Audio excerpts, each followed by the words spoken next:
Hello YouTube and welcome to a showcase video for Lordcraft 3. We're here a little while after I released it because I've been a bit busy, but we're finally ready to talk about all of the new features that have come in this version. This is a complete rewrite of the mod, means a lot of the mechanics from previous versions have been changed in some way.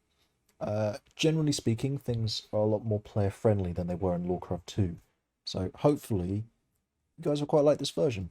It's also running in Minecraft 1.16.5 as opposed to 1.12. But yeah, without further ado, let's get into it. So the first thing you'll notice when playing Lordcraft 3 is underground you'll find these crystal deposits. They are kind of a bit like redstone. They're pretty common, and when you mine them, you will receive this dust. You receive a kind of random amount of it, but generally quite a lot. They themselves are pretty common. You can change how much of them spawn in the config files. But generally speaking, you're going to want a lot of this dust because it's used for many, many recipes in the mod. And obviously, if you have fortune on your pickaxe, it'll be affected by that. So you can get quite a lot of this dust pretty easily. And, well, the main reason you want it is to make this, the Book of Knowledge, which is the sort of main item in the mod, as it allows you access to everything else. And it's just crafted with a book and a simple dust, basically. So, yeah, that's that. So, when you first start out, you want to click with the book, and the first time you open it, you'll be presented with this page. Now, this is your legacy selection page, as it says here.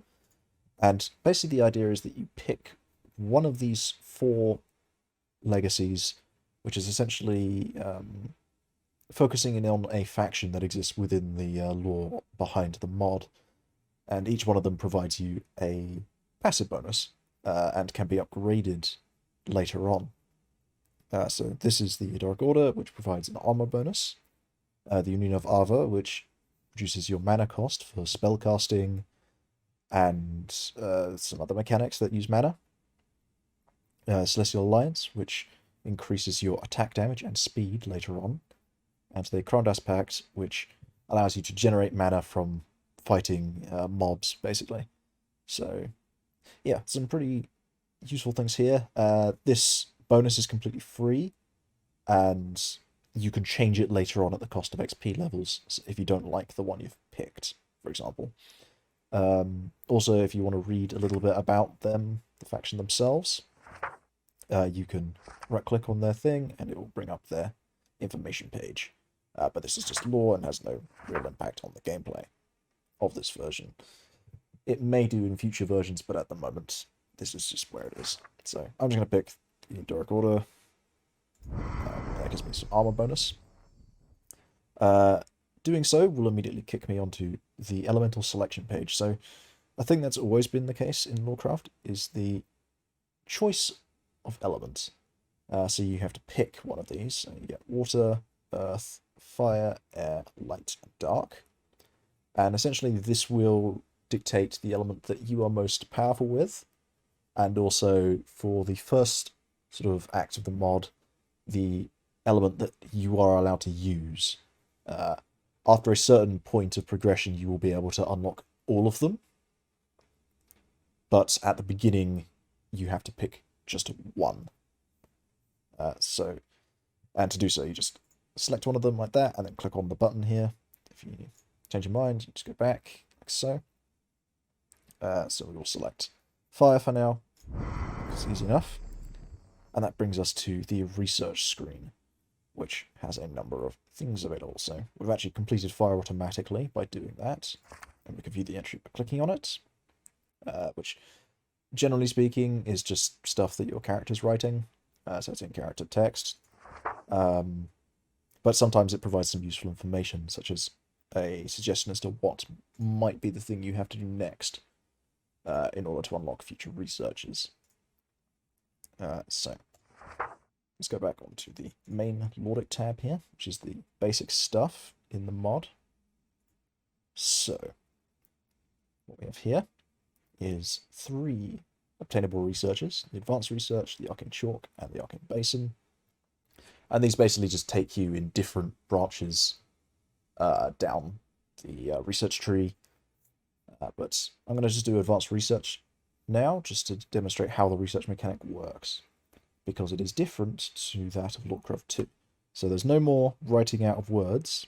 Instead, you're presented with the research mechanic from Shadow Legacy, which is the mirror puzzle mechanic. So you have a selection of mirrors that you can use. So you've got just a regular mirror, a splitting mirror, and a double-faced mirror here. Basically, you place these down, and you can scroll wheel to rotate them.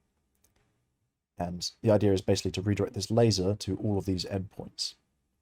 If you're in creative mode, you can quickly skip this by forcing completion with inscription tiles, which is something you can craft in survival.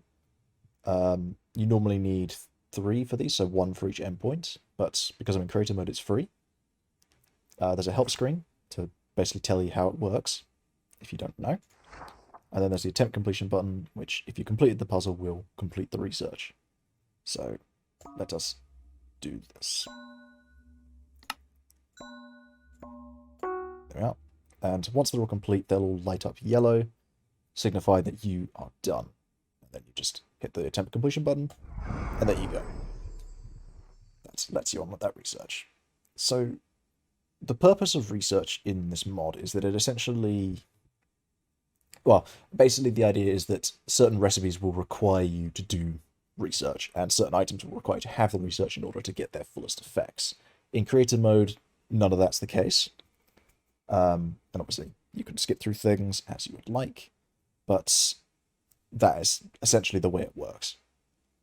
I'm not going to touch too much on the research tree, because that's something that you get to explore as you play the game, but I am going to talk about what a lot of the items do and a lot of the mechanics that go behind it.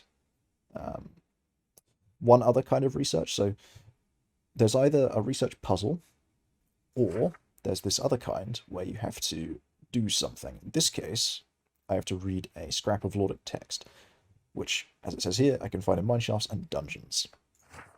Now, I've actually got some on me. Now, these things, when you find them in the chests, they're fairly rare drop in those loot chests, but one of the things that they do, so right-clicking with them allows you to activate them, and it will complete that research, but in addition it also provides me XP levels. The advantage of that is that even if you've completed the research, they still have a purpose in that they can provide you XP. They can also be used in a recipe for diffusion to produce inscription tiles. So if you don't like the research mechanic and you want to skip it, that's a way to do it. They also have another crafting recipe which is quite cheap, but there's a couple ways to make them basically, and these are one of them. But using them for XP is always worthwhile. And as you can see, the research is complete. Legacies 1. There's also a Legacies 2, which requires me to read 2 more, and doing so unlocks some more abilities for my legacy. So if I do 2 more, it will complete that research, and that means that my legacy, which as we saw was the Doric Order, is now fully unlocked, and I get the +4 armor and +2 armor toughness overall. As you can see, that's showing up here. So I have extra armor because of that legacy that I'm on. And I can switch to another one whenever I want, the cost of 20 levels. If I'm in creative mode, that's free. But yeah, that gives you the option to play around with those if you don't like the one that you picked. So yeah, that is Legacies and Research. So, moving on. We have a few things in here. So the main things to discuss is the various crafting mechanics that exist in the game. So primarily is the Arcane Workbench, the Arcane Basin, and, well, one other thing we need to craft, which is the Runic Chalk. Or the... Is it Runic Chalk? Yeah, Ritual Chalk, okay. So, let's grab a regular crafting table to demonstrate this. So we want to make some Ritual Chalk, and that requires a research, Arcane Chalk. Now, of course, this looks like a regular crafting recipe. However, if I were to put all the ingredients in the table, you'll see it doesn't work. And the reason why is that you absolutely need the Arcane Workbench in order to do recipes that require research. The Arcane Workbench, thankfully, is pretty cheap. It's just a crafting table and some simple dust, so I can do that. and make one of those. And if I try it in here, you'll see that it works. Now, because I'm in creator mode, it will work even though I don't have the research. You can see it says I don't have it, but I'm in creator mode, it will. I'm in survival, it will not work. As you can see, it doesn't show up the item there. But it will work because I'm in creative. So I can take one of these out, and that allows me to make Arcane Chalk, which is used for one of the crafting mechanics in the mod. So yeah, this is the Arcane Workbench. It has a couple of other mechanics. You can infuse it using one of the infusion rituals to allow it to do certain elemental recipes, which I'll get into once we talk about fusion rituals. So, fusion ritual, well, rituals in general are started off with ritual chalk. So just right-click on the ground to place down a ritual circle. And then you have to take your catalyst item, which for fusion rituals is redstone, and for defusion rituals is gunpowder. We do one of each. So a fusion there, and a defusion there. So they have animated textures, and they actually have animations when they run as well. So let's do a fusion ritual recipe, which one of the ones that's available is a cheaper way to make ritual chalk. So rather than using this recipe, you can use this recipe, which cuts out the simple dust that was required in the basic crafting recipe for it. So that's not required here. So I can do that, and we can craft ritual chalk a more cheap way. So that is a thing that exists here. It's pretty cool. And here is the diffusion one, and one of the recipes I showed you earlier was this one here, which lets you diffuse the scrapple text into imbued inscription tiles. So I can demonstrate that. And you see they have different animations when they are going as well. So there you are. Boop. Yep, 16 imbued inscription tiles. You can use them for research, basically. So yeah, those are the ritual mechanics. There are a couple of other rituals available, but most of them are not crafting-based ones. They are purely for improving your character's abilities later on in the mod. Let's see. Yes, the next crafting mechanic is the Arcane Basin, which I can put down over here. Now, the Arcane Basin starts off, you fill it up with water, and you can essentially add reagents to this in a certain way. So one of the recipes that exists is the crystallization of these dusts into crystals. So first of all, we add water, then your dust, and then your sand.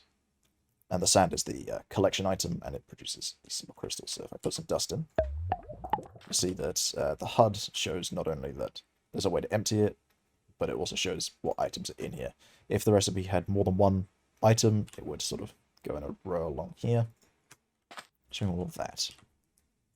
But I can now collect this using the sand, like so. So yeah, that's a thing. All of these crafting recipe types are supported by data packs, so you can add your own if you're making a mod pack or whatever, and they can be set to require certain researches to be complete in order to work. So this one, for example, needs crystallization. Doing Arcane Basin recipes a number of times, if I just do that, allows you access to there. Just complete the research as required. This shop is Basin Crafting 1. Now, if you use crystallization recipes enough, you'll actually be able to do them in the crafting table instead. So that's a shortcut that you can get access to here, if you don't want to use the basin always, because it can be a bit annoying having this in-world mechanic rather than just the work table. Oops. So that's a thing. There are actually 2 upgrades to the work table: the Advanced Arcane Workbench, which has some extra storage slots here, and the Void Workbench, which has the extra storage slots and has the added benefit of not requiring to be infused for the recipes that require specific infusions. And it also, there are some recipes that only the Void Workbench can do, which are signified by a little icon in the section. Let's see if I can find one. I think, yes, you require this. So it says requires Void Workbench here, which requires the Void Workbench. And these 2 are unlocked later on in the tech tree, but functionally are basically the same as the regular one, just with a couple of extra bits thrown in. Another crafting mechanic is found to be the void crystals. So void crystals behave pretty similarly to their previous counterparts that were seen in Shadow Legacy. Let me first demonstrate something. So if I open up the book, I can go to HUD configuration, which allows me to turn on the HUD, which is off by default. So we can see here we have this, which is our primal charge meter. Currently that is a feature that will be coming in the next version of Lordcraft, the next major version. We have a selection of void pips here. We have our mana bar. Currently don't have any mana, but we do have void pips. And using the void crystal, I can put my void pips into it to charge it up. The more void pips in the crystal, the more power it provides to whatever device I put it into, allowing it to run faster. So, quite useful. And as you can see, when I take the pips out of there, they recharge back over time. So, yeah, I can use these to power up my machines, of which I have two, the Arcane Furnace and Arcane Forge. The Arcane Furnace, essentially, is just a furnace. So if I put in some sand, let's just do that, it will smelt that into glass, because it's a furnace. There are actually two researchers available for this that upgrade it. There's one that allows it to double ores that go into it. So if you put like your gold ore into it, it will give you 2 ingots instead of 1. And there's another one that allows it to, when you put food in, it will give you 2 cooked food instead of the 1. And that's unlocked through research. No actual items need to be crafted, it's just something you complete when you do that research. So quite a nice thing there. And then the other one is the Arcane Forge. And the Arcane Forge is a bit different to how it was in Lordcraft 2. I'm going to grab a copy of this. The difference that this has is that it performs fusion ritual recipes. Which, because there are quite a few, because you've got 30 pages of them, which means there are 60, or, yeah, exactly 60. And of course, if you're in a mod pack that adds more, that could be more. You're going to be doing these a lot, and waiting for the animation to play can be quite long. So this is a nice way to automate that process. So for example, there was one in there. Let's do this one, this Nordic Magmite one. So that is iron and simple dust. So all I can do is I can just put the iron in and some simple dust, and it will begin processing. Ah, I need the research. Okay, this one does respect the fact that you need research, so start working. Okay, there we go. So it started working. I just needed to do the researches. So this one actually does respect your research, regardless of whether you're in creative or not. That's something I should have been aware of, actually. Now I think about how it works. But yeah, that allows you to automate the production of things, and it's not too slow. And I believe you can even automate it with hoppers. If I'm not mistaken, it should. Okay, no, I do need to change the sidedness of these things. Okay, that's something I need to change in an update, because that is not the side that should be being provided there. But on the whole, it's just a faster method of fusion rituals, and yeah, it's pretty good. So again, you don't have to do it one by one, you can just shift-click everything into it, so even without the hopper support currently, which I will be adding soon, it's still faster. And of course, if you want your void pips back from your crystals, you can just click on them, because they are useful for other things. Let's walk around. Another mechanic that exists is the block transmuter. This is another block that's returning from Shadow Legacy, and it allows you to basically make variants of stone, including different colors of them. This one can be automated using this feature, so once you've got the setting you want, you can turn this on and it will chuck everything into that slot, allowing you to automate things. And using hoppers, you can do that, or I guess pipes if you want as well. So whatever works for you, and you can turn it off if you want to change your setting. It can also do glowstone, which has a few variants for texture, as well as all of the 16 colors, and also planks, which you can change between the different wood types, and you can change the color, although the different wood types are all the same in that regard. So you can get a variety of different things. There's a lot. There's a few pages of stuff, and all of them have stair variants and slab variants as well, apart from the glowstone type blocks. So yeah, there's a lot to play around with there. Let me delete some items. Thank you. So that's that. More things that you can unlock through research. Now we can talk about the actual mana system separately from the pip system. So the main thing for the mana system is crafting a void interface and a mana siphon. And void interface now has a little HUD telling you how much mana you've got in a numerical value. And you can increase the amount of mana you've got by right-clicking on it with a mana siphon.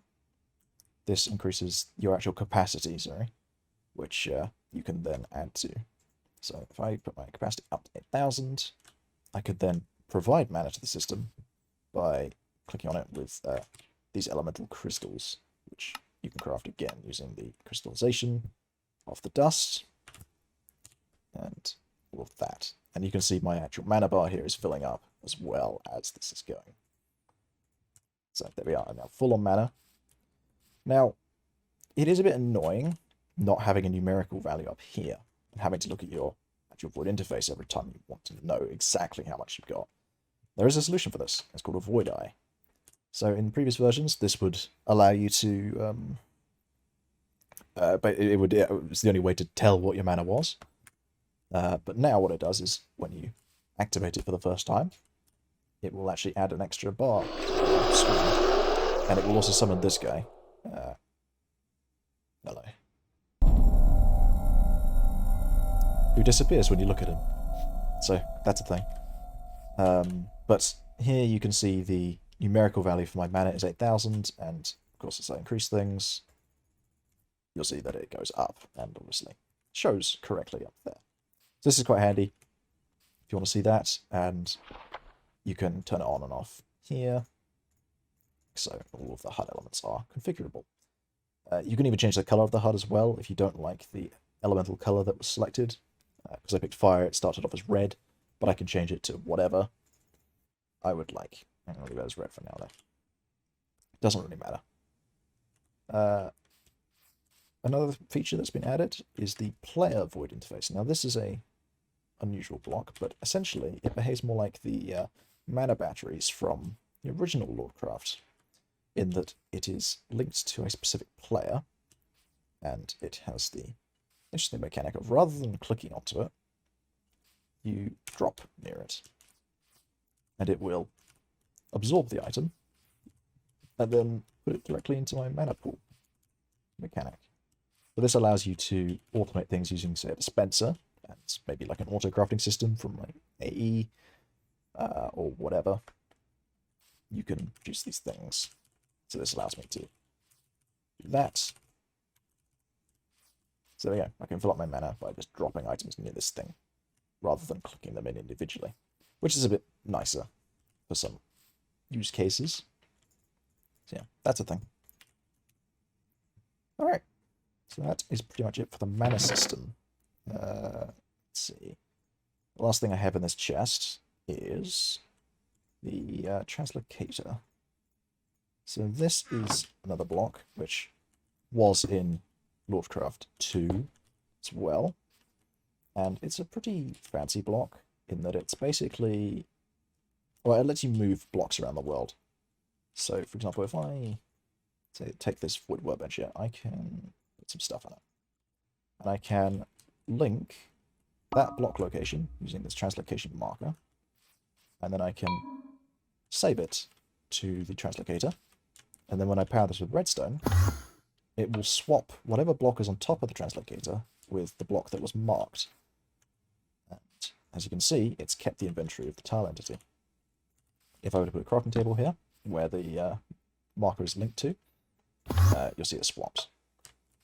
Yeah, you can use that to move blocks around, and whatever you'd like, really. It's pretty useful for a few things.